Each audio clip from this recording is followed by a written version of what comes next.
So, for the first time in the last 3 years, we've got a veteran group with experience on both sides of the ball. That only gets you so far. The thing that we're most excited about, and I know you got to hear from a lot of people today, we've had the best 7 months that we've ever had leading up to this point. Starting in January, this year was about increased urgency. We talked about that in spring ball, increased urgency in our daily actions and the things that we do every day. You fast forward into the summer. Summer's about increased consistency and accountability. Guys that you can count on day in and day out, you'll be able to count on Saturdays. And the guys that let you down from time to time, they'll let you down on Saturdays. Our leadership has owned that. They've taken it and run with it and made it a really productive summer. We know that we're in a position to have a really good season, but obviously this next month of fall camp is critical. So what's fall camp about for us? It's about creating competition at the highest level day in and day out to solidify the guys that we can count on. Got a pretty good feeling for it right now. We've added a couple new pieces that are here, freshmen, a couple transfers that got here in June. Now it's time to let them go out there and go see where they're at. So all about competition from here on out. The message to our team is there are no starters. You're going to go out there day one, and someone's going to go with the first group. But until we kick this thing off on August 31st, everyone needs to compete day in and day out. Our excitement is at an all-time high. The standards here have never changed, and we've talked about that from day one. But the reality is that this year we've got the team, we've got the staff, we've got the mindset to fill the gap, between where we ended up last year and where we want to be at the end of this year. So it's been a really good 7 months.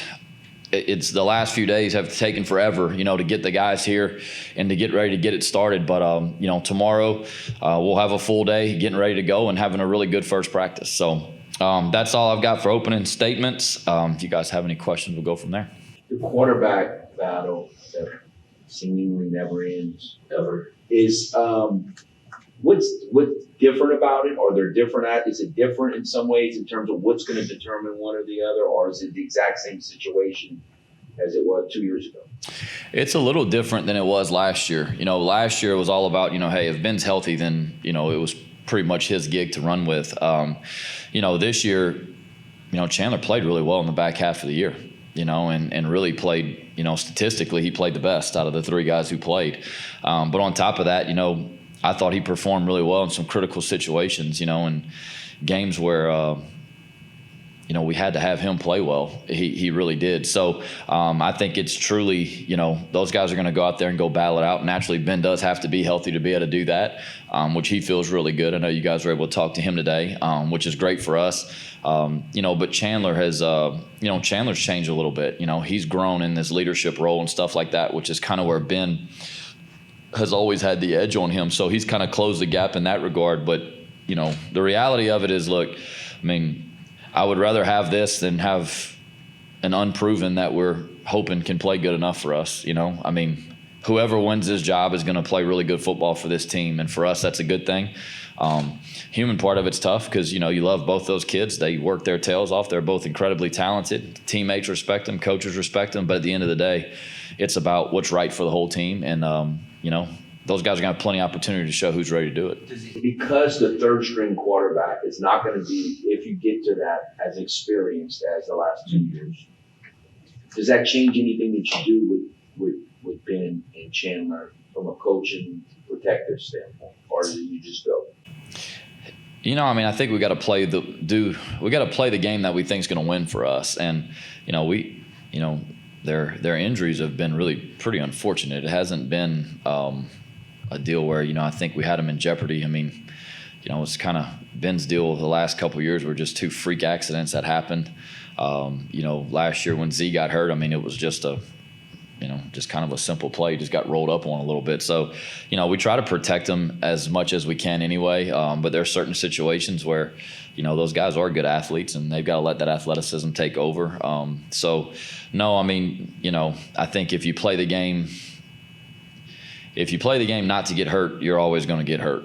You got to play the game to go out there and go win it, and that's what we'll do. What's the biggest emphasis of fall camp? What do you need to see the most of the next 30 days? I need to compete our asses off every day. as close as we've been the last 2 years, close is not what this business is about. And we all know that. It's about the results in the end.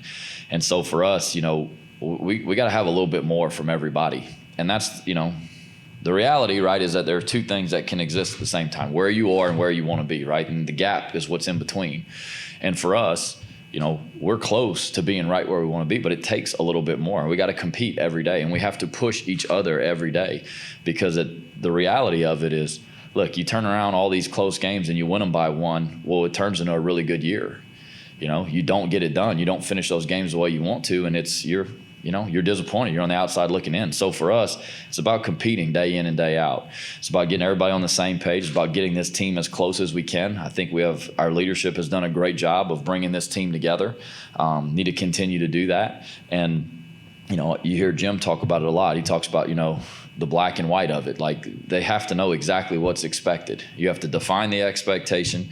You have to model it day in and day out, and you have to hold people accountable every day for it. So that's what fall camp is about. We have to compete our ass off every day to get a little bit better, to get a little bit more, to be where we want to be in the end.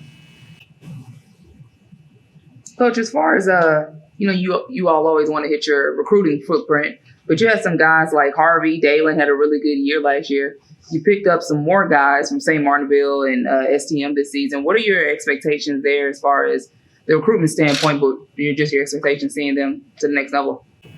Well, in recruiting, we always start, we start in Lafayette and work our way out. We're always inside out. And some classes you end up signing more local kids than in other years. Some years maybe you don't feel like there's enough to kind of fit the needs that you have. And some years, you miss out on some. But for us, it always starts locally. For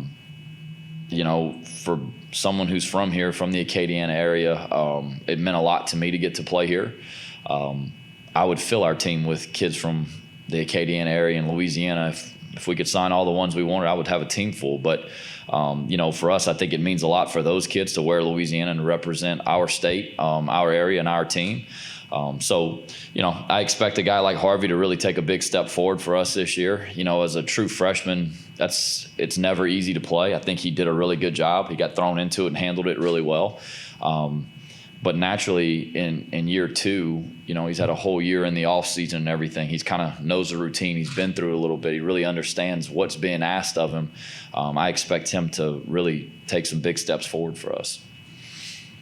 Sticking on the recruiting front, Coach Leger kind of talked about it. The game has changed. What's the importance of the community being able to get involved with the crew and win for 10, and how can that impact your program? Well, there's no doubt that it's changed. And the reality of it is this. Our collective, right, and the work that we've done, we've been able to keep this team intact last year. We have the second least amount of portal entries by scholarship players in the country. That's something we're proud of. We work really hard in recruiting, and we want to retain them. Our community has really helped us to be able to do that. The reality of it, though, is that you got to continue to grow, and you've got to continue to push those things to be able to get more resources come in so you can keep your good players. It's not a secret what happens. All right, everyone knows it. These guys get tampered with, they get messed with, they get pulled in all these different directions. Well, we have a great place here. We have really good people. Everyone on our team has chosen to come here for the right reasons. We recruit them to this university because they see the value in a degree from the University of Louisiana.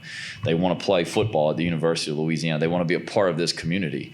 And once they're here and they play really good for us, we just want to keep them here.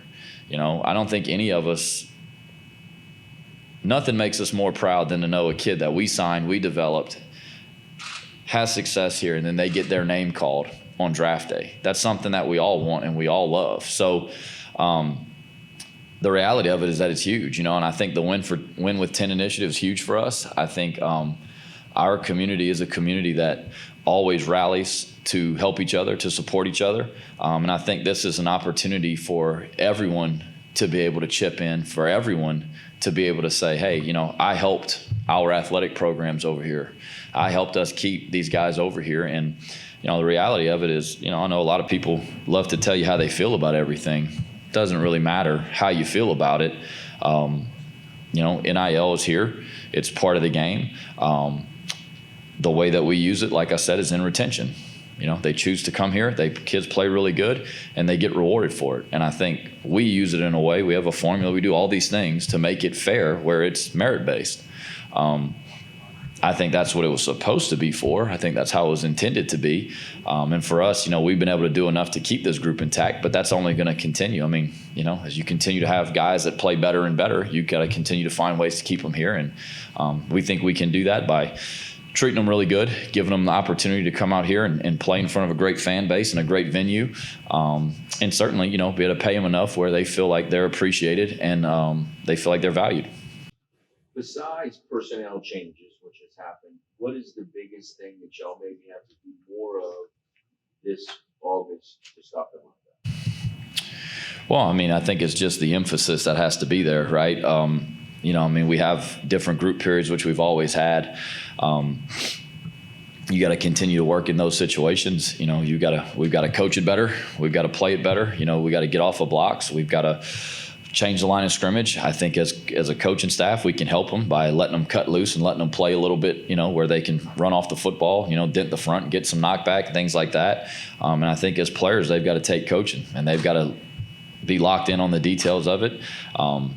Football comes down to at some point in every game, you got to run the ball to finish a game and win, or you got to stop it, to win the game on defense. And that's never going to change.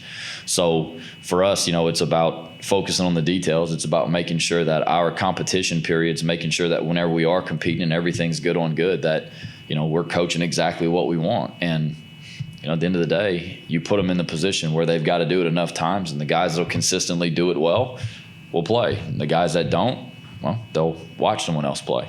It's just that's the way it has to be. And, I don't think it's, we've used a pretty similar practice format here for a long time as far as the emphasis and the team run periods and all those things that we have in there. I think we have to continue to push for what we want to see. I think we have to continue to not get tired, and you have to correct the things that need to be corrected every time. And the players have to take it and run with it and make it theirs. So, there is no magic formula, there's a quote, it was one of the, I can't remember who it was, it's one of the old NFL guys said, what it takes to win is simple, but it isn't easy. It's simple, it's just not easy. It takes you working at a different pace. It takes you working with a different intensity, a different urgency. And that's what we've talked about a lot,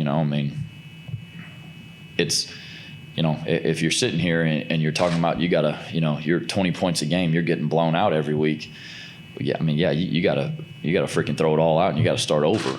For us, we gotta tighten up on some of these details and tighten up these screws and understand that when it's crunch time, it's performance in critical situations that comes up. And as coaches, you continue to put them in those situations, but I don't think anything replaces playing under the lights, replaces game day atmosphere, game day situations. And that has to pay off for us. But as coaches, we have to continue to put them in position to be able to play fast, be physical.